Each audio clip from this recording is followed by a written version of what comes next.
The ground shook again. Zethka pressed his long fingers against the rough stone wall of the underground shelter. The explosions were getting closer, much closer than yesterday.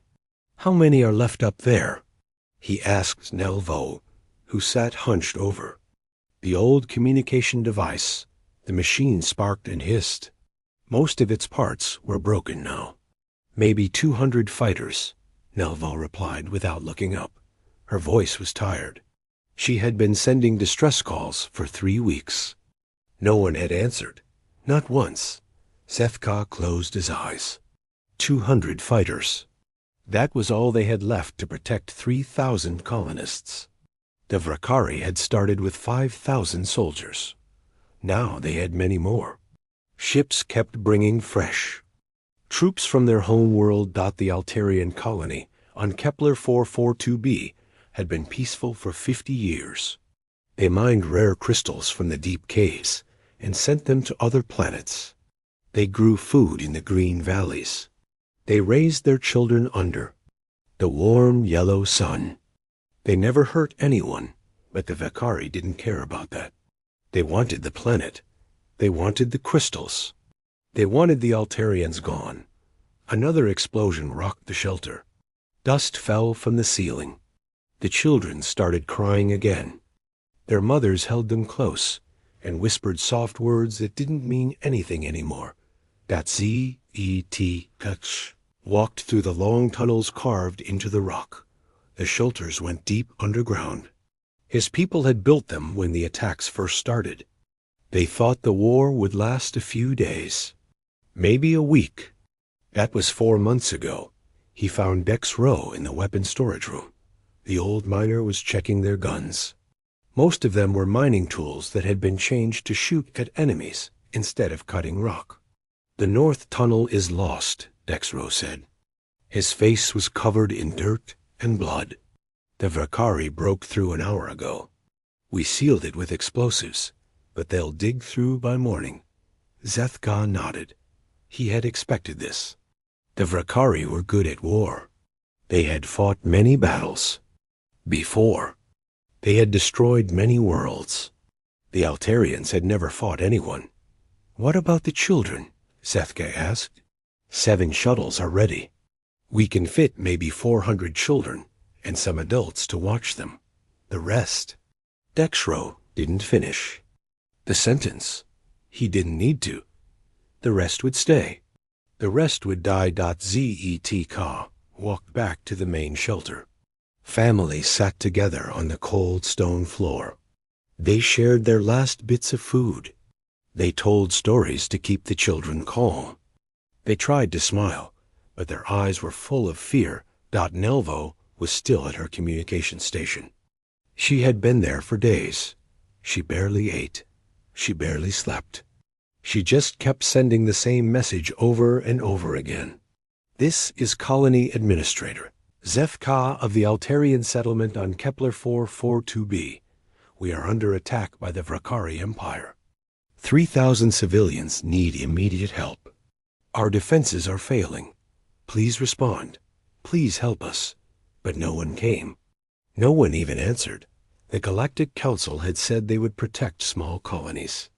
They had made promises. They had signed papers. But when the Vakari attacked, the Council ships were always somewhere else, fighting other wars, protecting other worlds. Never here. Zeth sat down beside Nelvo. She looked at him with her large, purple eyes. She was young. Too young to die in a war she never wanted. "Any response?" he asked, though he already knew the answer. She shook her head. "The communication tower fell this morning. I'm using backup power. The signal is weak. Maybe no one can hear us anymore." Above them, the sounds of battle grew louder. The Vakari were pushing closer to the shelter entrances. Their weapons made sharp cracking sounds. Their soldiers shouted in their harsh language. They were excited. They could smell victory. War Commander Grexnall led the Vakari forces. He was tall and strong, with thick armor and many weapons. He enjoyed killing. He had told the colonists this in his first message. He said he would make their deaths slow and painful. He said he would save the children for last. The Altarians were not fighters. They were peaceful people who loved art and music and growing things. They had never learned to hate. Even now, facing death, they could not understand why the Vrakari wanted to hurt them. Zeth-Ka stood up. He had to make the hard choice. The choice he had been avoiding for days. Prepare the shuttles, he told Dexro. Take the children tonight. All of them. Take some adults to care for them. Find a safe place far from here. What about you? Dexro asked. We stay. We fight. We buy time for the shuttles to escape. Dexro grabbed Zeth-Ka's arm. You can't save everyone. Come with us. Live to fight. Another day. Zeth-Ka pulled free. Someone has to stay. Someone has to try. If we all run, the Vrakari will follow. They will hunt down the shuttles. At least if we fight here, we can keep their attention. The ground shook again. This time, pieces of rock fell from the ceiling. The main support beams groaned. The shelter was not built to survive this kind of attack. Nelvo suddenly sat up straight. Her communication device was making a new sound. A sound she had not heard in weeks. Wait, she whispered. Something's coming through.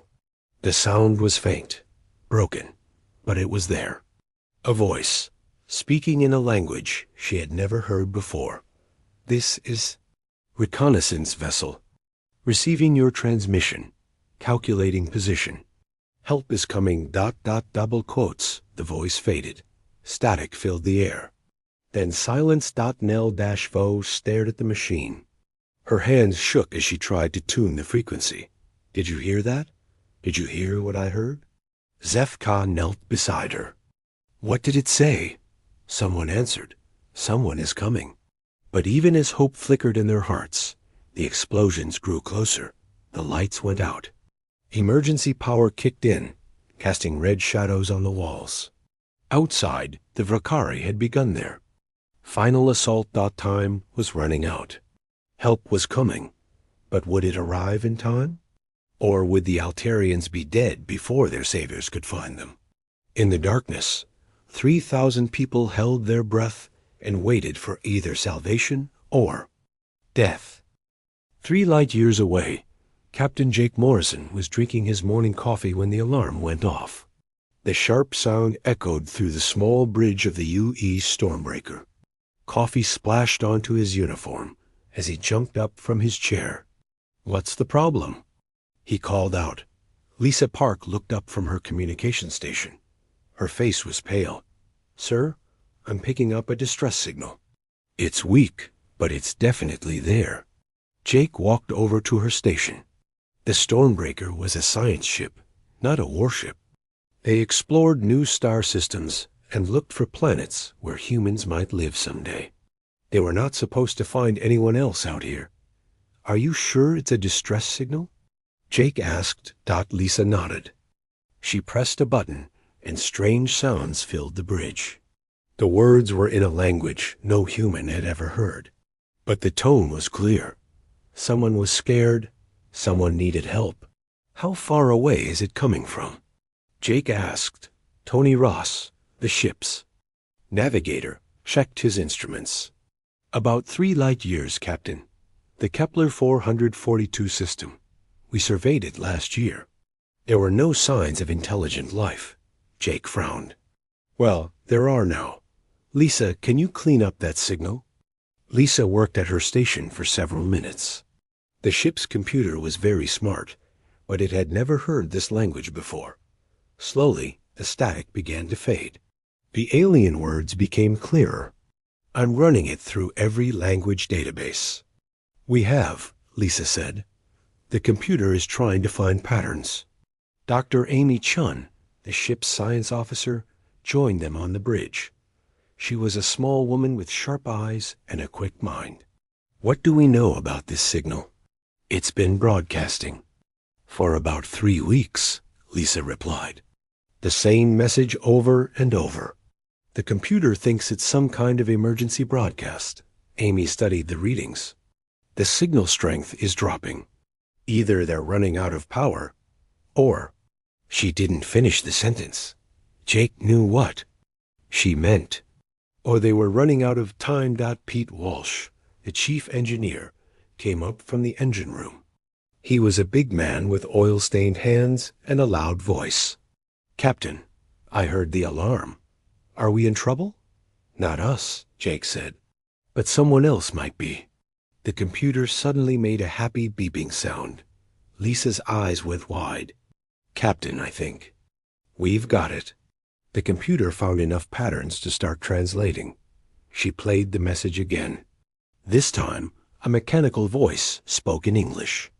"This is Colony Administrator Zethka of the Altarian settlement on Kepler 442b. We are under attack by the Vrakari Empire.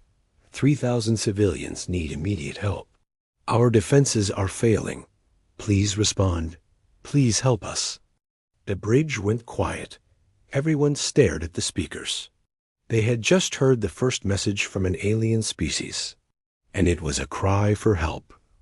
3,000 people, Amy whispered. And someone is attacking them. Jake felt something cold in his stomach. First contact with aliens was supposed to be a happy moment. Scientists and diplomats would meet. They would exchange gifts and learn about each other. They would become friends. This was not that kind of first contact. "Tony, how long would it take to get there?" Jake asked. Tony checked his instruments. "At maximum speed, about 6 hours." "And how long would it take to get a message to Earth?" "Command? 2 weeks for the message to reach them. 2 more weeks for a response. Another month for a fleet to get here." Jake looked around the bridge. His crew of 47 people were scientists, engineers, and explorers. They had never been in a fight. The Stormbreaker had some basic weapons, but they were meant for clearing space debris, not fighting enemy ships. "Captain," Lisa said quietly, "the signal is getting weaker. I think they're running out of time." Jake closed his eyes. He thought about his orders.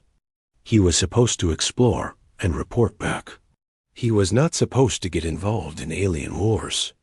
But he also thought about the voice in the message. Someone was scared.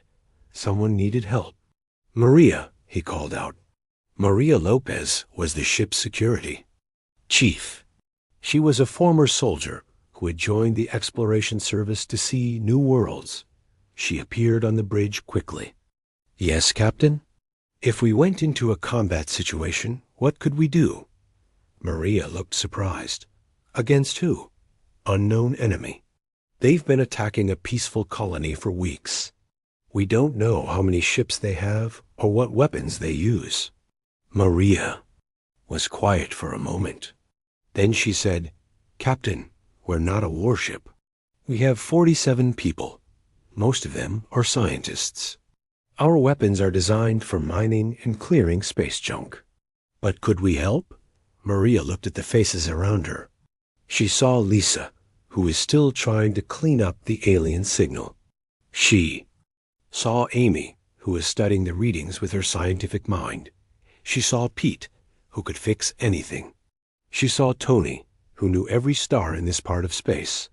"Maybe," she said. "If we're smart about it, if we're lucky." Jake nodded. He pressed a button that would send his voice through the whole ship. "All hands, this is the captain. Report to the main deck for an emergency meeting." Within minutes, all 47 crew members were gathered in the ship's main room. Jake stood in front of them and told them about the signal. He told them about the aliens who needed help. He told them about the choice they had to make.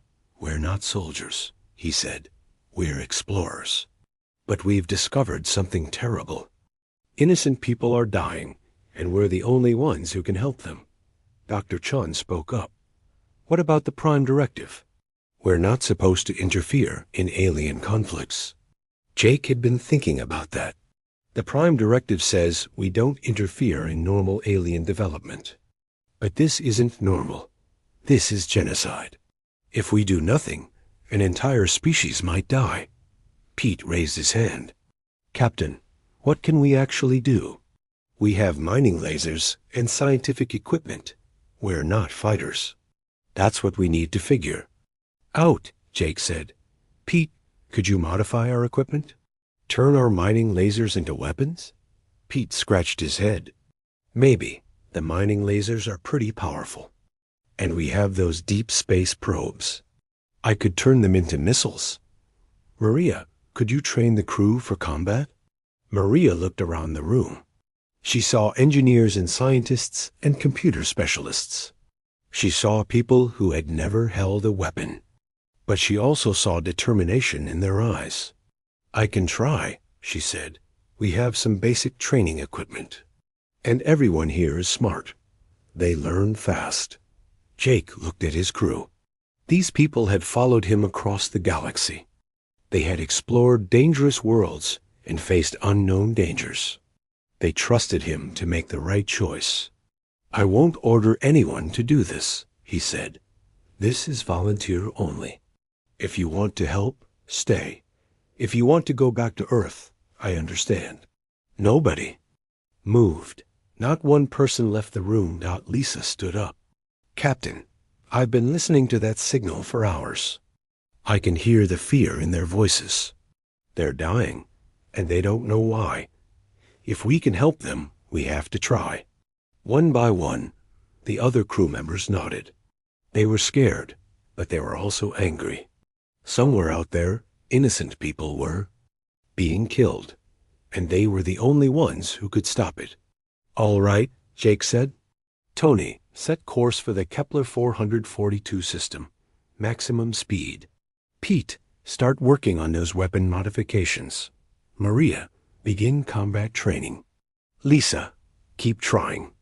To contact the aliens, let them know help is coming. As the crews scattered to their tasks, Jake remained on the bridge. He looked out at the stars and wondered what they would find when they arrived. He wondered if they would be too late. He wondered if his small crew of explorers could really make a difference. But he knew they had to try. Because that's what humans did. When someone needed help, they helped. Even if it was dangerous. Even if it seemed impossible. The Stormbreaker turned toward the Kepler 442 system and began its race against time. The Stormbreaker dropped out of hyperspace at the edge of the Kepler 442 system. Captain Jake Morrison stood on the bridge and stared at the main screen. What he saw made his blood run cold. Dozens of enemy ships surrounded the planet. They were big and dark, with sharp edges and glowing red lights. They fired their weapons at the planet's surface again and again. Each blast lit up the darkness of space like deadly fireworks. My God, whispered Dr. Amy Chun. How many ships are there? Tony. Ross checked his instruments. I count 37 vessels. Most of them are warships. They have the planet completely surrounded. Jake watched the bombardment continue. Every few seconds, another explosion bloomed on the planet's surface. Somewhere down there, the aliens who had sent the distress call were trying to survive. Lisa, can you contact the colony? Jake asked. Lisa worked at her communication station. The signal is very weak, Captain. One think most of their communication equipment has been destroyed. Jake felt a moment of despair. They had traveled 3 light years to help, but they had arrived too late. The colony was probably already destroyed. Then Lisa suddenly sat up straight. Wait, I'm getting something. It's faint, but it's there. She adjusted the controls, and a voice came through the speakers. It was weak and full of static, but they could understand it. This is Nelvo of the Altarian colony. Is someone there? Please respond. Jake grabbed the microphone. This is Captain Jake Morrison of the Human Federation ship Stormbreaker. We received your distress call. We're here to help. There was a long pause. Then Nelvo's voice came back, stronger now. Humans? We have never heard of humans. But you came. You actually came. Jake could hear the relief in her voice. And something else. Hope? How many survivors are there? Jake asked. About 2,000 in the underground shelters. But the Vakari are breaking through our defenses. We have maybe a few hours before they reach us. Jake looked around the bridge. His crew was watching him, waiting for orders. They all knew the situation was hopeless. One small exploration ship against 37 warships. It was suicide, but Jake had made his choice 6 hours ago. They were here to help, no matter the sin. Cost. Pete, are the weapon modifications ready? Jake asked. Pete Walsh nodded. The mining lasers are now focused beam weapons. They're much more powerful than before. And I've converted 20 scientific probes into guided missiles. Maria, how's the crew training going? Maria Lopez looked grim. They're ready, Captain. They're scared, but they're ready. Jake turned to Tony. Can you get us close to the planet without being detected? Tony studied his navigation displays. There's an asteroid field on the far side of the system. I can use it for cover. But once we attack, they'll know we're here. That's the plan, Jake said. We hit them hard and fast. Cause as much damage as possible. Dr. Chon looked worried. Captain, we're heavily outnumbered. Even with our modifications. We can't fight all those ships. We don't have to fight all of them, Jake replied. We just have to hurt them enough to make them reconsider. Show them this won't be an easy victory. Jake opened a channel to the whole ship. All hands, this is the captain. We're going into battle. I know you're scared. I'm scared too. But down on that planet, 2,000 innocent people are counting on us. We're going to give them a fighting chance. The Stormbreaker moved carefully through the asteroid field. The ship's stealth systems were designed to hide them from detection while they studied planets. Now they were using those same systems to approach an enemy fleet. Lisa continued talking to Nelvo, gathering information about the enemy forces. The Vakari have been attacking for months, she told Jake. They want the planet for its rare mineral deposits. They don't care about the colonists. What about their ground forces? Jake asked. About 5,000 soldiers. They're well-armed and experienced. The colonists are just miners and farmers. They've been fighting with converted mining equipment. Jake felt anger building in his chest. These Vakari were bullies, attacking innocent people who couldn't fight back. Well, they were about to learn what happened when bullies met someone who could fight back. Captain, Tony said quietly, wearing position. The asteroid field is hiding us from their sensors. Jake looked at the enemy fleet on the main screen. The ships were spread out around the planet, confident in their overwhelming advantage. They had no idea a human ship was watching them. Maria, take your team to the shuttle bay. Be ready for boarding actions. Maria nodded and left the bridge with 6 crew members. They were armed with the ship's emergency weapons and some tools. Pete had modified for combat. Lisa, open a channel to the enemy fleet. All frequencies. Lisa's fingers flew over her controls. Channel open, Captain. Jake took a deep breath. This was it. He was about to announce humanity's presence to the galaxy. He hoped he was making the right choice. Attention Vakari fleet. This is Captain Jake Morrison of the Human Federation vessel Stormbreaker. You are attacking innocent civilians. Cease your bombardment immediately and withdraw from this system. The response came quickly. A harsh voice speaking in broken English filled the bridge. Human ship, you are trespassing in Vakari space. You have no authority here. Withdraw immediately or be destroyed. Jake recognized the voice of someone used to being obeyed. Someone who had never been challenged. This is your final warning, Jake said. Stop the attack or we will stop you. The alien voice laughed. It was a cold, cruel sound. You are one small ship. We are many. You will die quickly. Jake nodded to Tony. Take us out of the asteroid field. Let them see us. The Stormbreaker emerged from hiding and moved toward this enemy fleet. On the main screen, they could see the Vakari ships turning to face them. The nearest warship was 10 times their size. Target the lead ship, Jake ordered. Pete, prepare the modified mining lasers. Lasers ready, Captain. Lisa, record this message and broadcast it to the colony. Tell them help has arrived. Jake watched the enemy ship growing larger on the screen. In a few seconds, they would be in weapons range. His crew of 47 explorers and scientists was about to fight a war. All stations, battle stations. Jake announced, "This is for the colonists. This is for every innocent person who has ever been attacked by bullies. Show them what humans can do." The Vakari warship fired first. Red energy beams lanced out toward the Stormbreaker. But Tony was already moving, using the ship's maneuvering thrusters to dodge the incoming fire. "Return fire!" Jake shouted. The modified mining lasers blazed to life. Blue-white beams of concentrated energy struck the enemy ship's shields.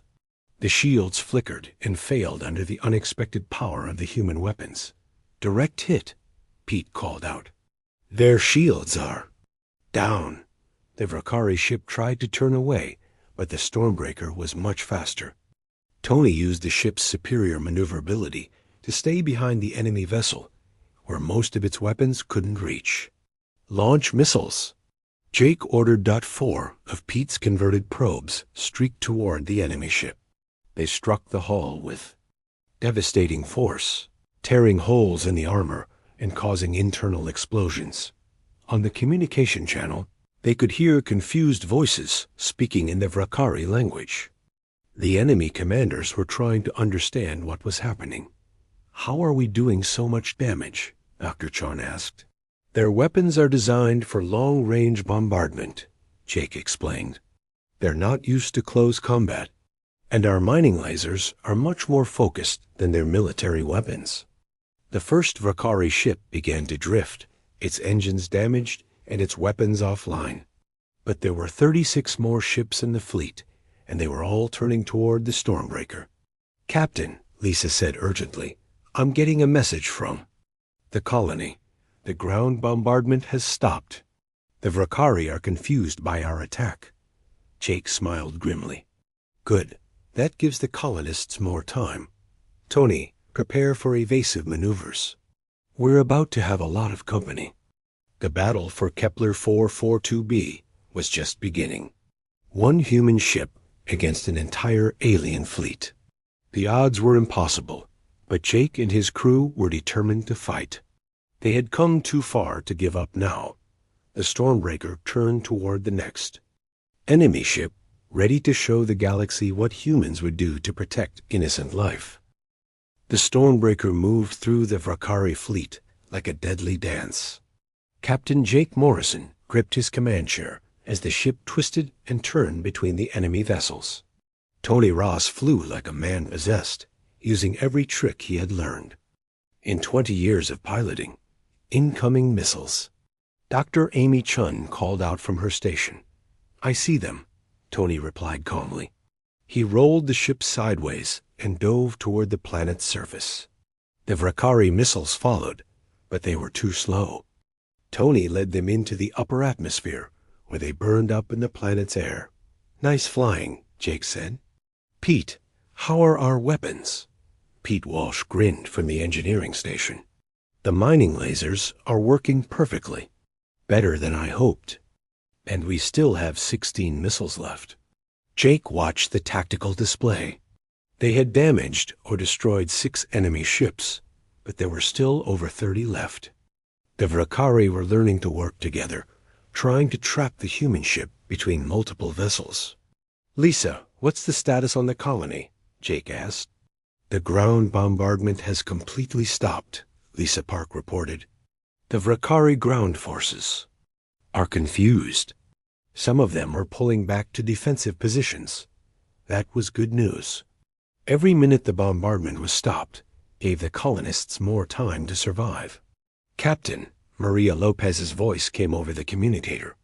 "We're ready for the boarding action." Jake had been thinking about this. The Vrakari ships were too big and too heavily armed to destroy with their limited weapons. But maybe they could capture one.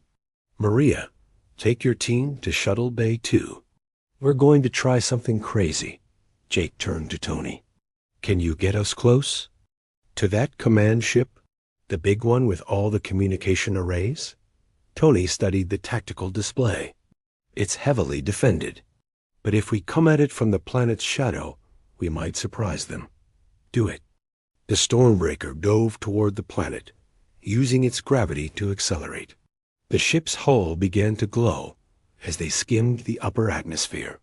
Then Tony pulled up sharply, using the planet's gravity to slingshot them toward the command ship. "There." "Not expecting this," Amy said, watching the enemy ship on the main screen. "Their weapons are designed for long-range combat. They can't track us at this distance." Jake opened a channel to the shuttle bay. "Maria, your go for launch. Remember, we need their communication system intact." "Understood, Captain." The shuttle bay doors opened, and Maria's team launched in two of the ship's scientific shuttles. Pete had modified them with extra armor and weapons. They weren't proper assault craft, but they would have to do. "Cover the shuttles," Jake ordered. "Give them a path to the command ship." The Stormbreaker's weapons blazed to life. The mining lasers cut through the vacuum of space, striking the command ship's defensive turrets. The focused beams were incredibly precise, destroying weapon systems without damaging the ship's hull. "This is crazy," Amy muttered. "We're actually winning." Jake watched the shuttles approach the command ship. The Vrakari were trying to stop them, but the human ship was providing too much covering fire. The enemy couldn't concentrate on both threats at once. "Shuttles are docking," Lisa reported. Maria's team is boarding the command ship. On the communication channel, they could hear the sounds of fighting. Maria and her team were moving through the enemy ship, using modified tools and emergency weapons against trained soldiers. "Lisa, start jamming their communications," Jake ordered. "I want them confused and scared." Lisa's fingers flew over her controls. Suddenly, the Vrakari communication channels filled with static and noise. But that wasn't all. She began broadcasting something else on their frequencies. Human music. Loud, aggressive battle songs from Earth's history. The fierce sounds of drums and electric guitars filled the enemy channels. "What is that noise?" came a panicked voice in the Vrakari language. "It's psychological warfare," Jake explained to his crew. "The Vrakari have never heard anything like human music. It's designed to pump up our adrenaline and make us fight harder. To them, it probably sounds like the roar of monsters." The effect was immediate. The enemy ships began to move more erratically. Their formation broke apart as individual captains tried to escape the terrifying sounds. "Captain," Maria's voice came over the radio, "we've reached the command center. There are about 20 Vrakari in here, but they're surrendering. I think our music scared them." Jake smiled. "Good work. Can you access their communication system?" "Pete's modifications are working perfectly. I can broadcast on all their frequencies." "Do it. Send them false orders. Tell them to retreat." For the next few minutes, the Vrakari fleet received conflicting orders. Some ships were told to attack the planet. Others were told to retreat. A few were ordered to attack their own allies. The result was chaos. Several enemy ships collided as they tried to follow contradictory orders. Others began firing on each other, thinking they were traitors. "Dr. Chun, can you coordinate with the colonists?" Jake asked. "They might be able to help with ground targets." Amy opened a channel to the colony. "Nelvo, this is Dr. Chun on the human ship. Can you identify?" Vakari ground positions for us? Yes, came the reply. We've been watching them for months. I can send you their coordinates. Jake watched the information come in. The Vakari had concentrated their forces around the colony's main entrances. They were preparing for a final assault. Tony, can you give us a low pass over the colony? Jake asked. I can do better than that, Tony replied. I can thread us through their mountain range. Use the terrain to hide our approach. The Stormbreaker dove toward the planet's surface again. This time, they stayed low, flying between the mountains and valleys. The ship's sensors mapped every Vakari position. Targets acquired, Pete announced. I have clear shots on their ground. Forces, Lisa, warn the colonists take cover, Jake ordered. We're coming in hot. The human ship burst over the colony like a thunderbolt. The mining lasers struck with surgical precision, hitting Vakari positions while avoiding the areas. Where colonists were hiding, the effect was devastating. The Vakari ground forces had never faced an attack from above. Their weapons were designed for fighting other ground troops, not spacecraft. Direct hits on all targets, Pete reported. The ground forces are scattering. Jake opened a channel. To the colony. This is Captain Morrison. The immediate threat to your shelters has been eliminated. But we're not done yet. From the planet's surface, Zethka's voice came back strong and clear. Captain Morrison, we cannot thank you enough. But there are still many enemy ships in orbit. We know, Jake replied. We're working on that. Jake looked at the tactical display. They had reduced the enemy fleet by nearly half, but there were still 15 ships left. And those ships were finally getting organized. Captain, Lisa said. Urgently, the remaining Vakari ships are forming up. They're going to try to overwhelm us with a coordinated attack. Jake nodded. This was what he had been expecting. The Vakari were done being confused and scared. Now they were angry. All stations, prepare for the final battle, Jake announced. Maria, get back to the ship. We're going to need all hands. On our way, Captain. The Stormbreaker climbed away. From the planet's surface, preparing to face the remaining enemy fleet. 15 ships against one. The odds were still terrible, but they had already accomplished the impossible. Tony, remember what I taught you about fighter tactics, Jake said. Stay mobile. Don't let them pin us down. Understood, Captain. Jake looked around the bridge at his crew. They were exhausted, but they were also determined. They had come here to save innocent lives, and they weren't going to quit now. Lisa, send a message to the colony. Tell them to get ready for evacuation if we don't make it. Yes, sir. Jake opened a channel to the Vakari fleet. This is Captain Morrison. You've lost half your ships to one human vessel. I'm offering you one last chance to retreat. The response came from War Commander Grexnall himself. His voice was filled with rage and hatred. Human, you have humiliated the Vakari Empire. For that, you will die slowly. We'll see about that, Jake replied. The final battle was about to begin. The Stormbreaker turned toward the enemy fleet, ready to face whatever came next. They had already saved the colony, but now they had to save themselves. The storm was far from over. The 15 remaining Vakari ships moved toward the Stormbreaker in a tight formation. War Commander Grexnall had learned from his earlier mistakes. No more single ships attacking alone. No more confusion. This time, they would surround the human vessel and destroy it with overwhelming firepower. Captain Jake Morrison watched them approach on the main screen. His crew had been fighting for 6 hours straight. They were tired, but they were not beaten. Tony, remember the asteroid field where we started? Jake asked. Tony Ross nodded. You want to lead them back there? Exactly. Those rocks might help even the odds. The Stormbreaker turned away from the planet and headed for the asteroid field.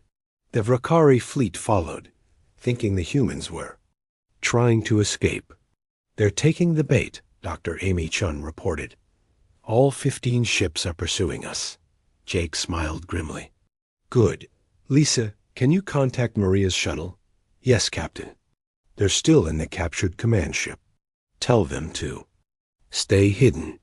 When the shooting starts, I want them to cause more confusion in the enemy ranks.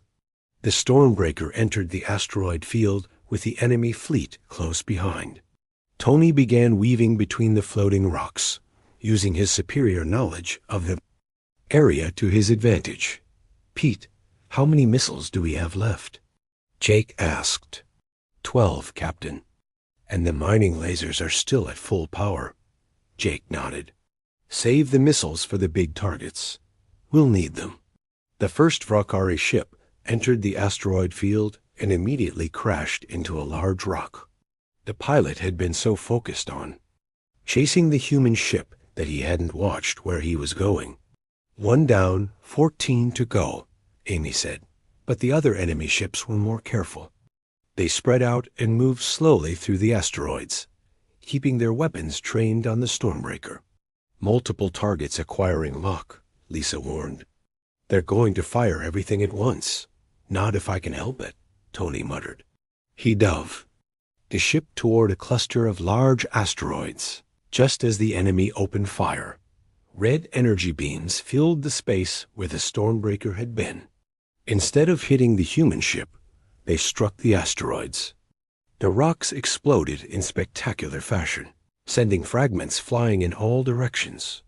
Several of those fragments struck the nearest Valkyrie ships, damaging their hulls and shields. Return fire. Jake ordered. The Stormbreaker's weapons blazed. To life, the mining lasers cut through the debris field and struck 2 enemy ships. One lost its main engines and began drifting helplessly. The other exploded when the beam hit its weapon storage. Direct hits, Pete called out. 2 more down.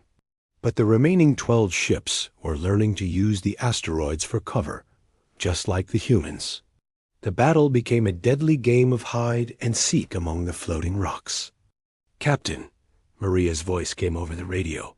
We're in position, ready to cause trouble. Do it, Jake replied. From inside the captured command ship, Maria and her team began broadcasting new false orders. But this time, they were smarter about it.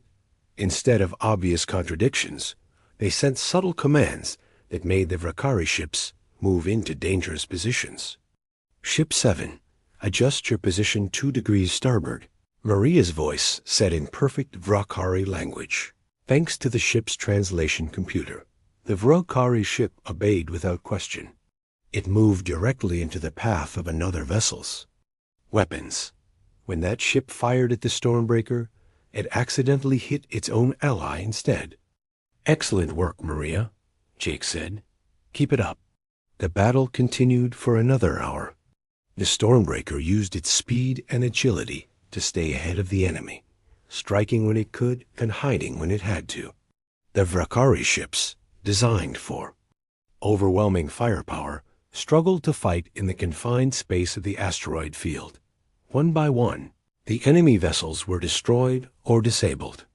Some fell victim to the human ship's precise weapons.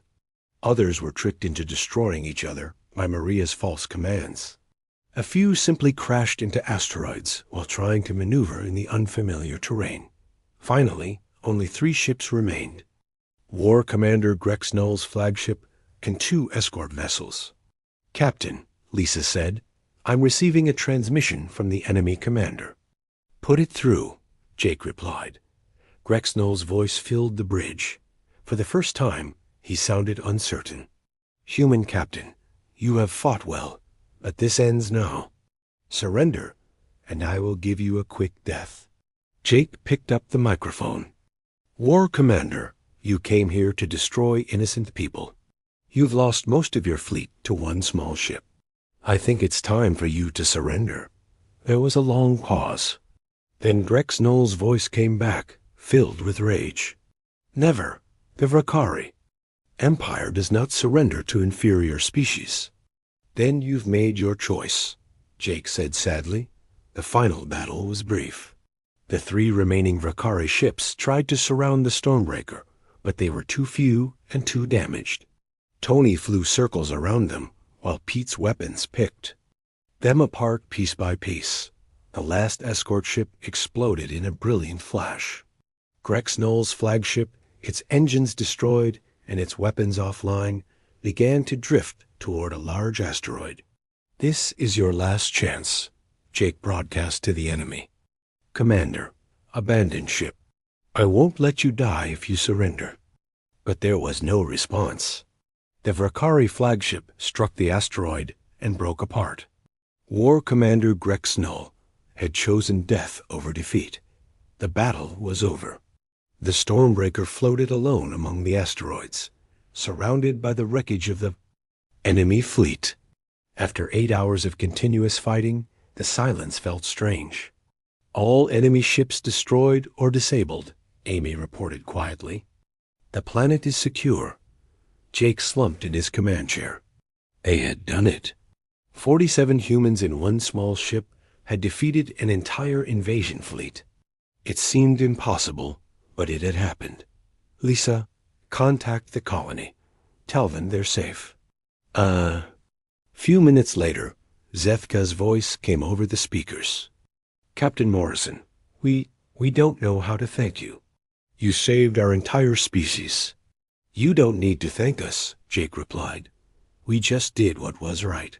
Over the next few days, the Stormbreaker helped the colonists repair their settlements and tend to their wounded. Dr. Chun worked with Altarian scientists to establish proper communication protocols. Pete helped fix their power systems and communication equipment. The humans learned about Altarian culture and history. The aliens had been peaceful for thousands of years, focusing on art, science, and philosophy. They had never imagined that species like the Vakari existed. "Your people are remarkable," Sethka told Jake during one of their meetings. "You risked everything to help strangers. We have never encountered such courage." Jake shrugged. "We couldn't just stand by and watch genocide happen. That's not who we are." Nelvo, the young communication officer who had sent the original distress call, became fascinated with human technology and culture. She spent hours with Lisa, learning about Earth and its people. "I want to be an ambassador," she told Jake. "I want to help our species become friends." On the 4th day, long-range sensors detected new ships approaching the system. Jake was concerned until he recognized the energy signatures. They were human vessels Admiral Susan Blake arrived with. A full fleet of Earth Defense Force ships. She was a stern woman with gray hair and sharp eyes. She had come expecting to find the Stormbreaker destroyed and the colony in ruins. Instead, she found a peaceful planet where humans and aliens were working together to rebuild. "Captain Morrison," she said when she beamed aboard the Stormbreaker, "your report makes for interesting reading."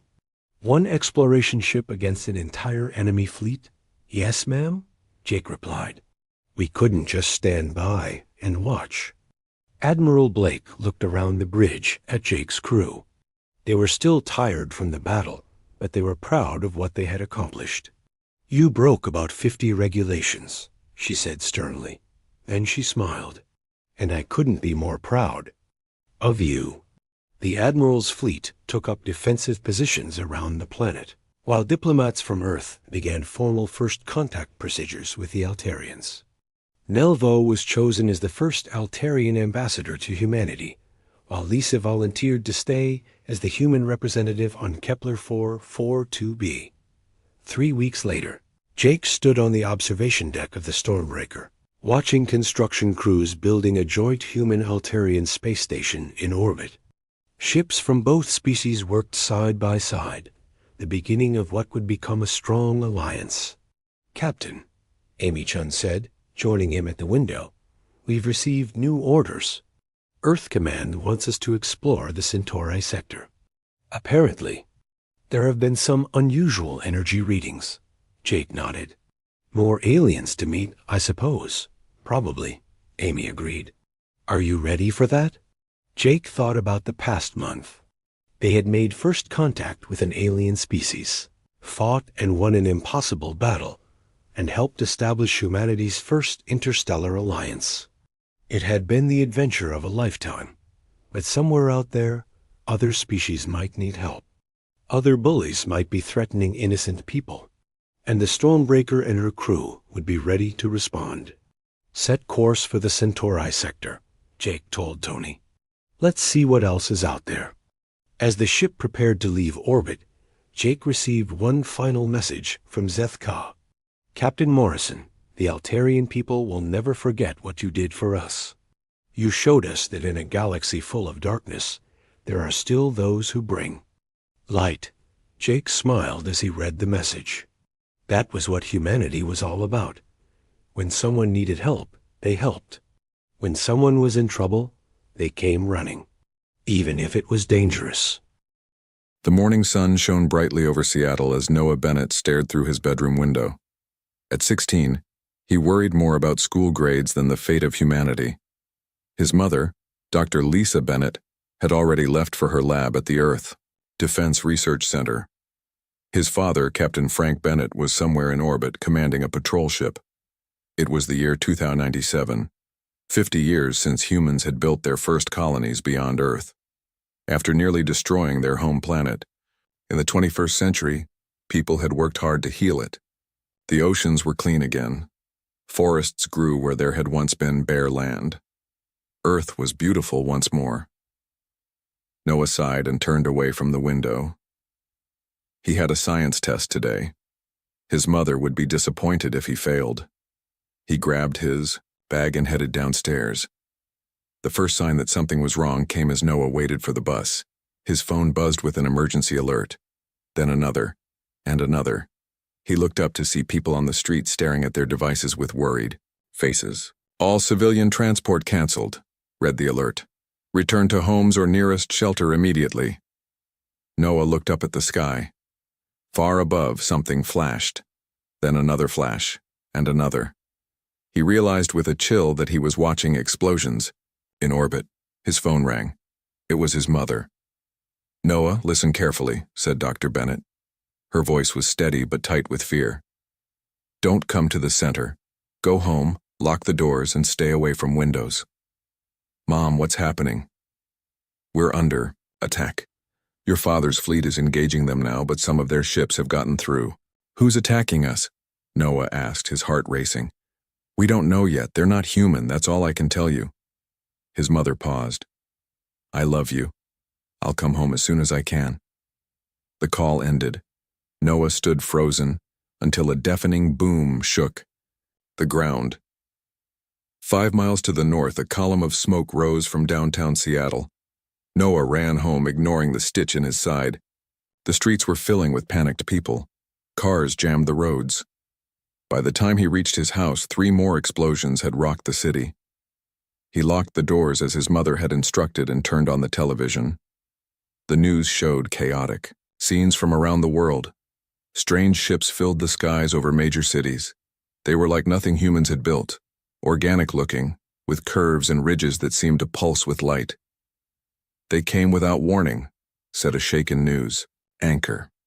Earth Defense Fleet engaged the alien vessels 1 hour ago, but many got through our defenses. Landing craft have been reported in New York, London, Beijing, Mumbai, and dozens of other cities.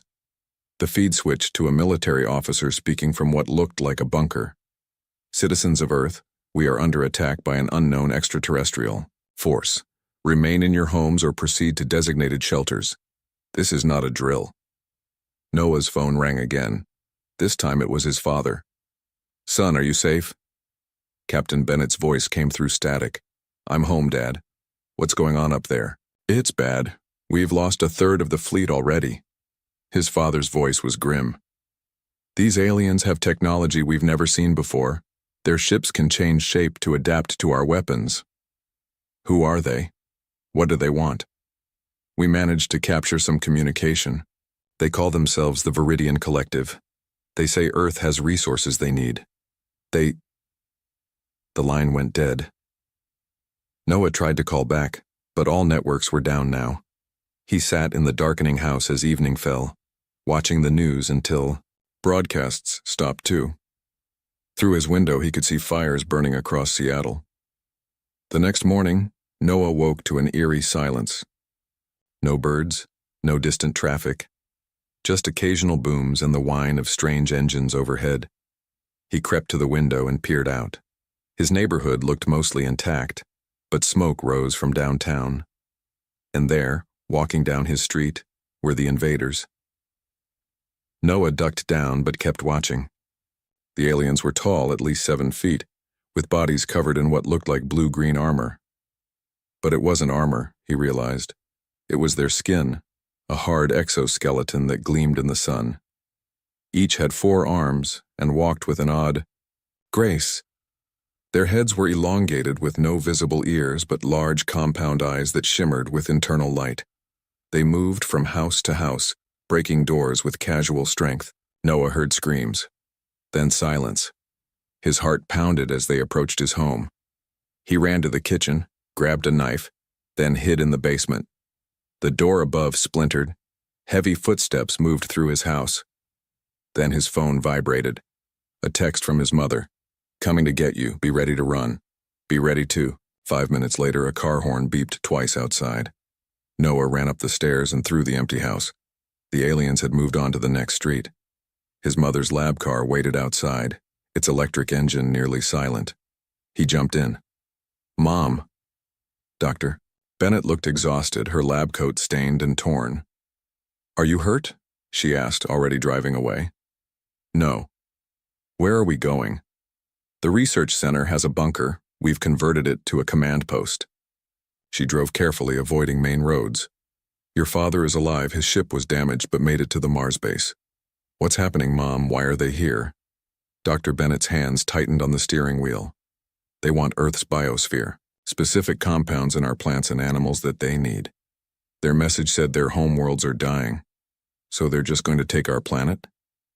Not if we stop them." His mother's voice hardened.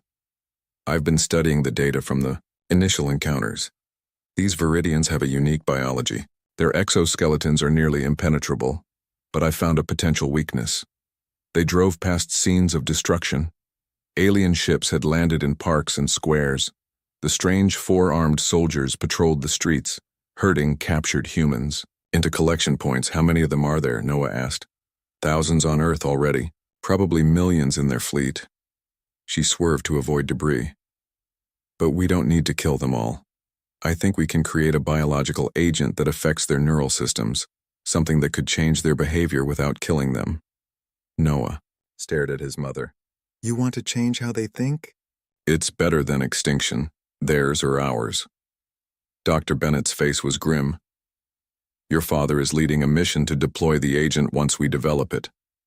They reached the research center, driving through a hidden entrance in what looked like a collapsed building. Inside, soldiers guarded a maze of corridors leading to an underground facility. Scientists worked frantically at labs and computers. Military personnel plotted on maps showing alien positions worldwide. The Viridians now controlled most major cities. Noah sat in his mother's lab as she worked, bringing her coffee and food when she forgot to eat. Days passed in a blur of fear and hope. 2 weeks after the invasion began, Dr. Bennett finally looked up from her work with red-rimmed eyes and a smile. "I think we've got it," she said. "A compound that will bind to their neural receptors. It won't kill them, but it should stop the aggression." "What will it do to them?" Noah asked. His mother hesitated. "We're not entirely sure, but we're out of options, Noah. The Viridians have taken half the planet. At this rate, we'll be extinct in months." That night, Noah watched as his mother's formula was loaded onto military drones. His father, communicating from Mars, confirmed that the space fleet was ready for a coordinated attack to deploy the agent worldwide.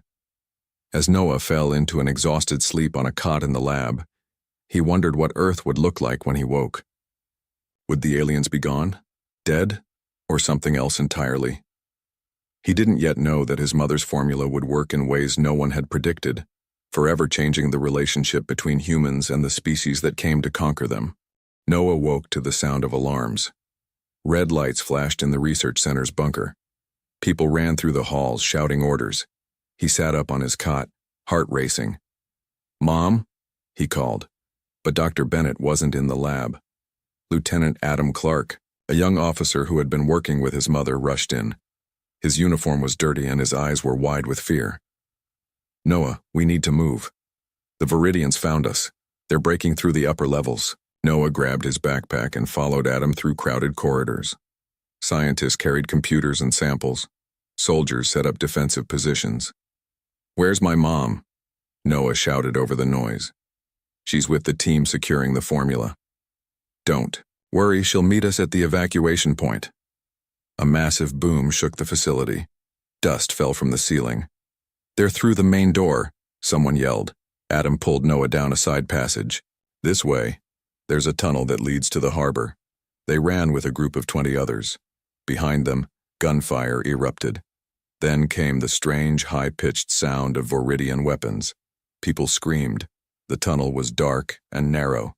They moved as fast as they could, guided by emergency lights. After what seemed like hours, they emerged into early morning light at a small dock. 3 boats waited. Dr. Bennett stood on one, frantically searching the crowd. "Noah." She hugged him tight when he reached her. "Thank God." The boat sped away. From Seattle, just as alien ships appeared over the research center. Green beams cut into the building, collapsing it in seconds. "All that work," Dr. Bennett whispered. "All our research." Adam touched her shoulder. "We got out with the formula and the deployment plans. That's what matters." They traveled north along the coast, staying close to shore to avoid detection.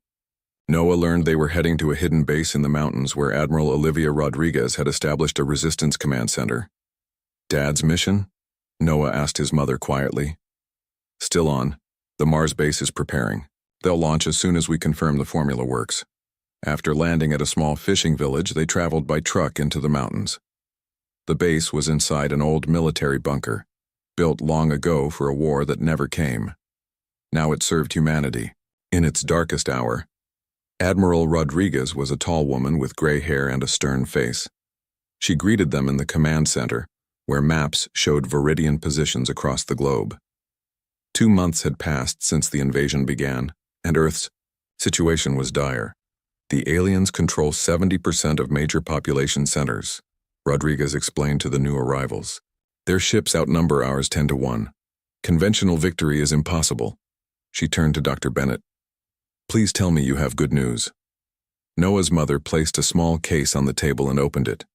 Inside were several vials of clear liquid. "The formula is ready for testing. We need a live subject." Admiral Rodriguez nodded grimly. "We have one. 2 days ago, a patrol captured a Viridian scout. The alien was held in a reinforced cell deep in the bunker. Noah followed the adults, curious. Despite his fear, he had only seen the invaders from a distance. The Viridian was even more strange up close. Its exoskeleton shimmered with faint blue light. Its 4 arms were bound to the wall. Its large compound eyes followed their movements. "Can it understand us?" Noah whispered.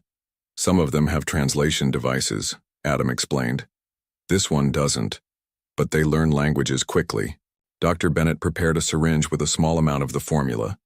The agent should bind to their neural receptors, specifically those that control aggression and decision-making. "And you're sure this won't kill it?" Admiral Rodriguez asked. "No, I'm not sure of anything. This is our best hope." The Viridian watched silently as soldiers secured its head and Dr. Bennett approached with the syringe. Its exoskeleton had small, softer spots at joint areas. She injected the formula into one such spot near what appeared to be its neck. For several minutes, nothing happened. Then the alien began to tremble. Its eyes flickered, changing from amber to a soft green. It made a strange purring sound. "What's happening?" Rodriguez asked. "I don't know. Its brain chemistry is changing." Dr. Bennett checked monitoring equipment they had attached to the alien. Heart rate is stabilizing, no signs of distress. Noah moved closer, curious. The Viridian's eyes fixed on him. To everyone's surprise, it lowered its head in what looked like a bow. "Young human," it said in a halting, clicking accent. Safety. Protect. Everyone froze. It spoke English, Adam said. How is that possible? It must have been learning while in captivity. Dr. Bennett moved closer to Noah. What did you mean, Viridian? What about safety? The alien's eyes remained on Noah. Young humans must protect, must serve, is purpose. Over the next 3 days, they learned more as the Viridian continued to speak in simple phrases. The formula had done something unexpected. Instead of merely stopping aggression, it had created a new imperative in the alien's mind: to protect human young. It's like some neural pathway got rewired, Dr. Bennett explained to Admiral Rodriguez. The formula affected the bonding centers of its brain, similar to what happens in many Earth species with their offspring. So it thinks human children are its young? Rodriguez asked. Not exactly. It recognizes them as human, but it feels compelled to protect and serve them. The Admiral's face showed both hope and concern. Can we weaponize this? Deploy it against all of them? Dr. Bennett nodded slowly. I believe so. Captain Bennett's team can load it into atmospheric dispersal units. With the right delivery system, we could expose most of the Viridians on Earth within days. The plan moved quickly after that. Noah watched as his mother worked with other scientists to produce the formula in larger quantities. Communication with the Mars base confirmed that Captain Bennett's team was ready. Meanwhile, Noah spent time with their Viridian captive, now called Guardian by the base personnel. The alien seemed compelled to make sure Noah was comfortable, safe, and well-fed. It taught him words in the Viridian language and asked endless questions about human children. 1 week after they had arrived at the mountain base, the mission began. Captain Bennett led a small fleet from Mars, carrying the formula and special bombs designed to disperse it in the atmosphere. The resistance forces on Earth launched coordinated attacks to distract the Viridians and create openings for the delivery ships. Noah waited with his mother in the command center, watching dots on screens that represented human and alien ships. Dad's team is entering the atmosphere, Noah said, pointing to a cluster of dots. Admiral Rodriguez nodded. All ground teams are engaging. The Viridians are responding to the threats. For hours, they watched the battle unfold. Many human ships were lost. But enough got through. The formula bombs were dropped over major Viridian concentrations around the world. Now we wait, Dr. Bennett said softly. The first reports came in 12 hours later. Viridian forces had stopped attacking. In some places, they had laid down their weapons. In others, strange behavior was reported. Aliens approaching human shelters, but not to attack. They were seeking out children. 3 days after the formula's deployment, the Viridian commander sent a message to all human forces. We surrender. The children must be protected. Noah stood with his mother on a hill outside the base a week later. His father had returned from space, one of the lucky survivors of the mission. The family was together again, watching alien ships landing in a valley below. But these ships weren't attacking. They were landing to serve. Did we win, Mom? Noah asked. Dr. Bennett watched the ships with troubled eyes. I don't know. We stopped the invasion, but we changed an entire species against their will. I'm not sure if that makes us saviors or monsters. Captain Bennett put his arm around his wife. You saved humanity, Lisa. What happens next is up to all of us. Below them, Viridian soldiers emerged from their ships. They looked different now, their eyes green instead of amber, their movements less aggressive. When a group of refugee children approached with their parents, the aliens knelt before them in a gesture of service. The species that had come to conquer Earth now lived to serve its children. 6 months passed since the day the Viridians surrendered. Earth had changed in ways no one could have predicted. Noah walked through the rebuilt streets of Seattle with Guardian beside him. The tall alien moved with careful grace, its 4 arms, ready to help at any moment. One carried Noah's backpack, another held the umbrella against the light rain, while the remaining 2 stayed free to respond to any danger. School day productive? Guardian asked in its clicking accent. Yeah. We learned about your star systems today, Noah replied. Guardian's eyes flickered with green light, a sign of pleasure. Good knowledge. Your people must understand our worlds. Seattle, like most cities on Earth, was now a strange mix of human and alien presence. Viridians worked everywhere, rebuilding what they had destroyed, but they no longer took orders from their own leaders. Instead, they gravitated toward places with human children. Noah's high school had 15 Viridian assistants who maintained the building, prepared food, and acted as guards. They never interfered with teaching. That remained a human job, but they created an environment where children felt completely safe. Mom wants us home early, Noah said. Some government officials are visiting. Guardian nodded and adjusted their path to a more direct route. As they walked, Noah noticed other Viridians with children. Each alien seemed dedicated to its chosen charges. Some served single children, others watched over groups. All showed the same intense focus on the young humans' safety and comfort. At home, Noah's mother was setting up equipment in their living room. After the war, Dr. Bennett had become the lead researcher on human Viridian relations. Their house served as both home and research station. There you are, she said as Noah entered. The officials will be here in an hour. They want to see your tests with Guardian. Noah nodded and went to the testing area they had set up.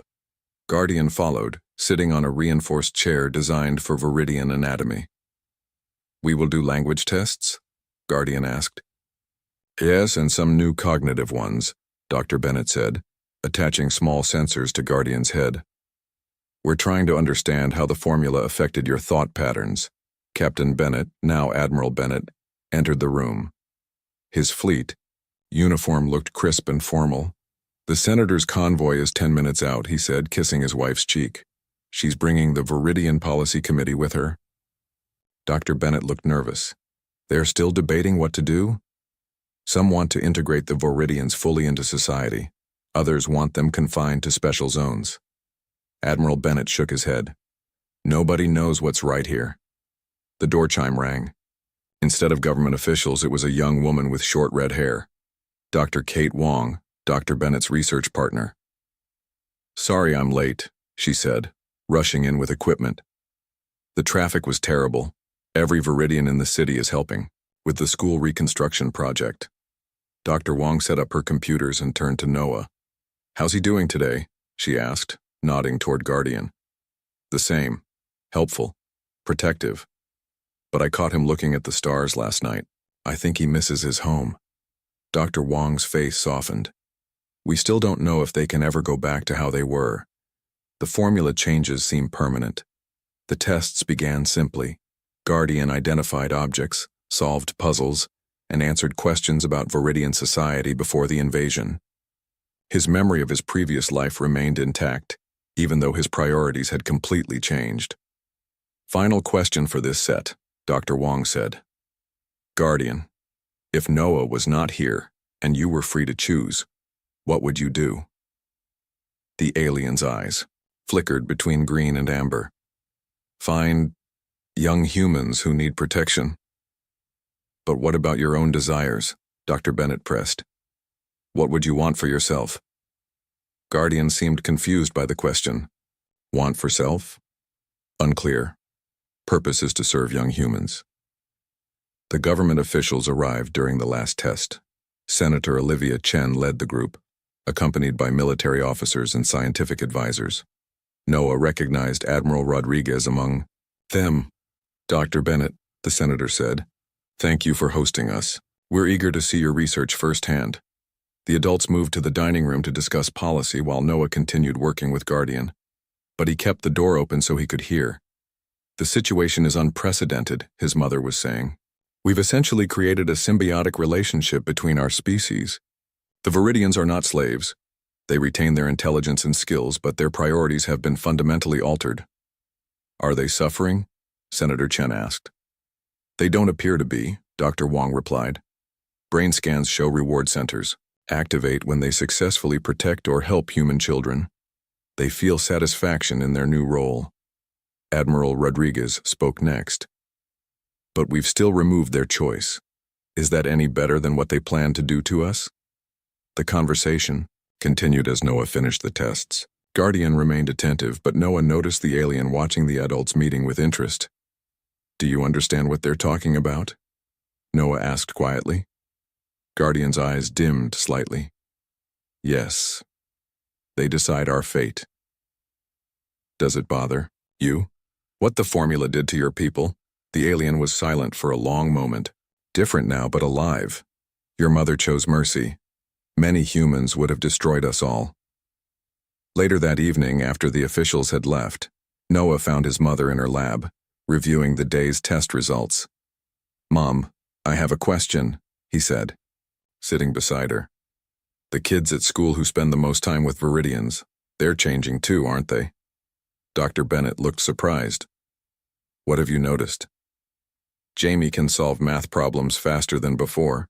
Emma seems to know what people are feeling without them saying anything, and He hesitated. "I can sometimes tell what Guardian is thinking, even when he doesn't speak." His mother sighed and turned away from her computer. "Yes, we're seeing neurological changes in children with regular Viridian contact. Nothing harmful, quite the opposite. Enhanced cognitive abilities, stronger empathy, better emotional regulation. It seems the relationship works both ways." "So we're changing each other?" "It appears so. The formula created the initial bond, but something deeper is happening now." She rubbed her tired eyes. "The Senators' Committee is worried. They don't know if this is evolution or something else entirely." Noah thought about Guardian and the other Viridians he knew. "They're not just servants, are they? They're more like guides." "Perhaps. Or perhaps we've created something entirely new that we don't yet understand." She stood up. "The Viridian ships in orbit are still deciding whether to leave or stay. Their leaders are watching what happens here." That night, Noah couldn't sleep.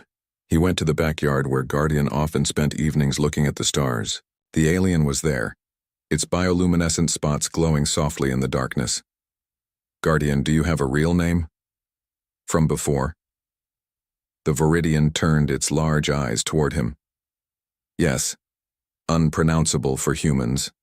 Means seeker of new paths in your words." "That's a good name," Noah said. "Better than Guardian." "Names matter less than purpose," the alien replied. "My people came to take. Now we give. Perhaps better this way." Noah looked up at the stars with him. "Do you think they'll send more ships to fight us again?" "Unknown. Our leaders watch, see what becomes of us." Guardian's eyes flickered. "Young humans growing stronger with us near. We growing different with you near. New thing happening. Old leaders must decide if good or bad." As they sat in comfortable silence, Noah realized that neither humans nor Viridians fully understood what was beginning. The formula had not created servants or slaves, but something unexpected, a bridge between two species that might change both forever. Noah woke to the sound of sirens. He jumped out of bed and ran to the window. Guardian was already there, looking up at the sky. "What's happening?" Noah asked. "Ships. Many ships. Not like war vessels. Different." Guardian's voice was tense. Noah saw them then. Massive structures descending through the clouds above Seattle. Unlike the sleek, predatory ships of the invasion, these were enormous, organic-looking vessels. They resembled giant sea creatures more than spaceships, with flowing lines and pulsing lights across their surfaces. His bedroom door opened as both his parents rushed in. "Stay inside," Admiral Bennett ordered. "Defense forces are on high alert." Dr. Bennett was already on her phone talking rapidly to someone about the new arrivals. "No weapon signatures, massive biological readings, completely different. Designed from the military fleet." Guardian's eyes had changed color. Not the green of service or the amber of aggression, but a deep purple Noah had never seen before. "Matriarchs," Guardian said, his voice filled with awe. "The mothers have come." "What does that mean?" Noah asked. "Who are the matriarchs?" "True leaders, wise ones, those who guide all paths." Guardian seemed torn between staying with Noah and moving toward the window. Not military, not conquest, wisdom and future. Admiral Bennett received an emergency call and left to report to the defense headquarters. Dr. Bennett continued monitoring the situation through her research contacts. Noah and Guardian watched as the enormous ships positioned themselves above major cities around the world, but made no aggressive moves. 3 hours later, a message was broadcast simultaneously on all communication channels worldwide. The face that appeared on screens was Viridian, but unlike any Noah had seen. Larger, with more complex patterns on its exoskeleton, and eyes that swirled with multiple colors. People of Earth, the matriarch spoke in perfect English. I am Elder Mother, Vasreen, first voice of the Viridian Collective. We come in peace to address what has happened between our peoples. The message continued, explaining that the invasion force had been a rogue military faction, desperate after their homeworlds were damaged by industrial pollution. The main Viridian civilization had been searching for their missing fleet for months. We do not seek revenge for what you have done to our lost children, Vasreen said. You defended your world as any species would, but we must now determine a path forward that honors both our peoples. The matriarchs requested a meeting with Earth's leaders at a neutral location, the lunar colony. Admiral Bennett was selected as part of the delegation, along with Senator Chen and representatives from other nations. Dr. Bennett was also invited as the creator of the formula. To everyone's surprise, the matriarch specifically requested that Noah attend too. Why me? Noah asked as the family prepared for the journey. You have the strongest documented bond with a Viridian guardian, his mother explained. They want to understand the relationship from both sides. 3 days later, Noah found himself on a shuttle to the moon. Guardian came too, though the alien grew increasingly nervous as they approached the meeting place. The mothers will judge, Guardian said quietly. They see all paths. The lunar base had been expanded with temporary structures to accommodate the delegation. The main meeting hall was filled with humans on one side and Viridians on the other, the first diplomatic gathering between the species. The matriarchs were even more impressive in person. 7 of them entered, each standing nearly 9 feet. Tall with elaborate patterns on their exoskeletons that seemed to shift and change. Their forearms were longer than the male soldiers, and they moved with fluid grace despite their size. Elder Mother Vasreen approached the human delegation. Thank you for meeting with us. We must understand what has happened to make wise decisions. The formal talks began with each side sharing their perspective on the conflict. Admiral Bennett described the invasion and Earth's desperate defense. The matriarchs explained how the military faction had broken away, stealing ships and weapons after being denied permission to seize resources from inhabited worlds. Then came the difficult part, discussing the formula and its effects. Dr. Bennett stepped forward. The agent was designed to stop aggression, not to enslave. We never anticipated the bonding effect it created with human children. Vasreen's eyes shifted through colors as she responded. You altered the fundamental nature of our kind without consent. This is a grave action. We faced extinction, Senator Chen replied. We chose the least harmful option available. The matriarchs conferred among themselves in their clicking musical language. Then Vasreen turned to Noah. Young human, you have lived with one of our changed ones. Tell us what you have observed. Noah felt everyone watching him. He swallowed hard and described his time with Guardian, how the alien protected him but also taught him, how they had learned from each other, and how his own abilities had grown through their connection. He's not a slave, Noah concluded. He makes his own choices within the boundaries of his new programming. And I think I'm changing too. We all are, the kids who spend time with Viridians. Vasreen approached Noah and bent down to look into his eyes. Her gaze was intense but not threatening. Show me this bond, she said. Before Noah could ask what she meant, she gently placed one of her hands on his forehead and another on Guardian's. A strange sensation flowed through Noah, like someone leafing through his memories and feelings. When she removed her hands, Vasreen's eyes were glowing with an intense blue light.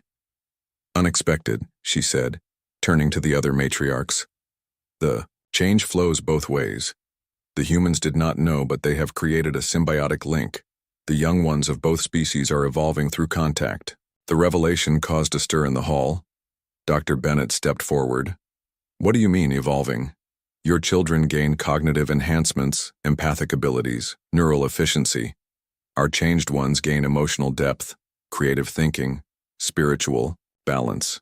Together they become more than either would be alone. The matriarchs withdrew to consider this information. The human delegation debated what it meant for Earth's future. Noah sat with Guardian, both trying to understand what Vasreen had seen in their connection. Are you afraid? Noah asked his alien friend. Yes and no, Guardian replied. Change is fearful, but path feels right. Hours later, the matriarchs returned with their decision. The changed ones will remain on Earth, Vasreen announced. They cannot return to their former selves, and the bond with human children now gives them purpose. But we will establish settlements on your world to maintain cultural connection with our kind. And what of future relations between our species? Senator Chen asked. We will not seek vengeance for what happened, Vasreen replied. Instead, we will study this unexpected bond. Perhaps it was meant to be, though it came through conflict rather than cooperation. She turned to Dr. Bennett. You sought to save your people without destroying ours. Though the method was invasive, the intention held wisdom. We will build on this foundation rather than tear it down. As the formal agreement was drafted, Noah realized that the future would be nothing like anyone had imagined. Earth would never be just for humans again, and the Viridians who had come as conquerors would remain as something entirely new, not quite servants, not quite equals, but partners in an evolutionary journey that had only just begun. On the shuttle, returning to Earth, Noah watched his planet grow larger in the viewport. Guardian sat beside him, also looking at the blue-green world below. Your home, Noah said. Our home now, Guardian replied. New path begins. 20 years had passed since the matriarchs arrived on Earth. The world was a different place now. Noah Bennett stood on the stage of the Interstellar Academy, watching the graduation ceremony with pride. At 36, he had become Earth's lead diplomat to the Viridian Collective. His own experiences with Guardian had shaped his understanding of both species. Guardian stood beside him as always. The alien had changed over the years too. His exoskeleton now showed the elaborate patterns that came with age and wisdom. Though still dedicated to Noah's protection, their relationship had evolved into a partnership of equals. The graduates look ready, Guardian said, his English now perfect after years of practice. Noah nodded. The first generation raised entirely with Viridian guardians. They're different from us in ways we're still discovering. The ceremony began as 500 young humans in blue uniforms filed into the hall. Beside each walked a Viridian guardian, who had been with them since childhood. These were not the original invasion force, but their children, born on Earth and raised to serve human young. Admiral Bennett, now with gray in his hair, gave the opening speech. He spoke of the strange path that had led to this day, how enemies had become protectors, how fear had turned to cooperation. Dr. Bennett sat in the front row. Her research over 2 decades had revealed the full truth of what her formula had created. The neurological changes in both species continued to develop with each generation. Human children raised with Viridian guardians showed remarkable abilities, enhanced intelligence, perfect emotional control, and even limited telepathic connections with their alien companions. The star student of the graduating class walked to the podium. Zoe Richards was 18, brilliant and confident. Her guardian, Talaris, stood proudly behind her. 20 years ago, our species were enemies, Zoe began. Today we are something new, not master and servant, not equal but separate. We are partners in an evolutionary journey. She explained how humans and Viridians had changed each other. The human children gained knowledge and abilities beyond what their parents possessed. The Viridians found purpose and emotional depth they had never known before. We stand at the beginning of a new chapter for both our species, she continued. The first joint mission to the stars leaves next month. Humans and Viridians together. exploring the galaxy not as conquerors but as seekers of knowledge. Noah felt a sense of wonder at how far they had come. The path had not been easy. There had been resistance on both sides. Some humans feared the changes in their children, calling it alien corruption. Some Viridians from the home worlds viewed the altered ones as no longer truly their kind. But the benefits of the partnership were too great to ignore. Earth had advanced quickly with Viridian help. Their technology combined with human creativity led to solutions for climate change, disease, and energy production. The Viridian homeworlds, suffering from industrial damage, were being healed with Earth's biological knowledge. After the ceremony, Noah walked with his parents through the Academy gardens. Viridian architecture blended with human design, organic, curves alongside straight lines, living plants incorporated into buildings. Did you ever imagine this outcome when you created the formula? Noah asked his mother. Dr. Bennett shook her head. Never. I was just trying to save our species without destroying theirs. What happened after was evolution, finding a way forward for both of us. Admiral Bennett pointed to a group of young graduates talking with their guardians. They don't remember a time before the Viridians. To them, this partnership is natural. Noah's own life had changed in ways he never expected. His enhanced abilities, developed through his bond with Guardian, had made him uniquely suited for diplomatic work. He could sense the emotional states of the Viridians, understanding nuances that other humans missed. The matriarchs wished to speak. With you, Guardian said, approaching the family. Elder Mother Vasreen has arrived for the graduation. They found the ancient matriarch in a quiet garden room. After 20 years on Earth, Vasreen had become the bridge between the two civilizations. Her massive form seemed to glow with internal light as she greeted them. The Bennett family, she said warmly. The ones who changed everything. For better or worse, Dr. Bennett replied. For better, Vasreen assured her. Though the path was unexpected, it has brought growth to both our peoples. She explained that the latest research from both Viridian and human scientists showed something remarkable. The neurological changes were becoming genetic. New human babies showed the enhanced capabilities without direct Viridian contact. Young Viridians born on Earth had the emotional capacity without the formula. Our species are adapting to each other at the most fundamental level, Vasreen said. In time, these changes will become permanent. And is that what you wanted? Admiral Bennett asked. When you decided not to seek revenge for what we did? Vasreen's eyes swirled with colors. What I wanted was the survival of my people. What I discovered was that survival sometimes requires transformation. Both our species faced extinction. Yours from our invasion, ours from our dying worlds. Together, we found a third path. After their meeting, Noah and Guardian walked to the edge of the Academy grounds where a monument stood to those lost in the invasion. Both human and Viridian names were carved in the stone. Do you ever regret what happened to your people? Noah asked. Guardian was quiet for a moment. My old self would not recognize who I am now, but I would not return to that self even if I could. We were conquerors, taking what we needed without concern for others. Now we are guardians, teachers, partners. We have purpose beyond survival. He turned to Noah. Your mother did not enslave us. She opened a door neither species knew existed. As the sun set, Noah watched the new graduates celebrating with their Viridian guardians. Tomorrow, many would begin training for the joint space mission. Humans and Viridians would explore the stars together, each species making up for the weaknesses of the other. The invasion that had nearly destroyed humanity had instead transformed it. The formula meant to stop aggression had created connection. The species that came to threaten Earth now served its children, but not as slaves or tools. They served as guides, protectors, and partners in an evolutionary journey that was just beginning. Noah felt Guardian's hand on his shoulder, a gesture the alien had learned from humans. New worlds await, Guardian said, looking up at the first stars appearing in the evening sky. Yes, Noah agreed, and we'll explore them together.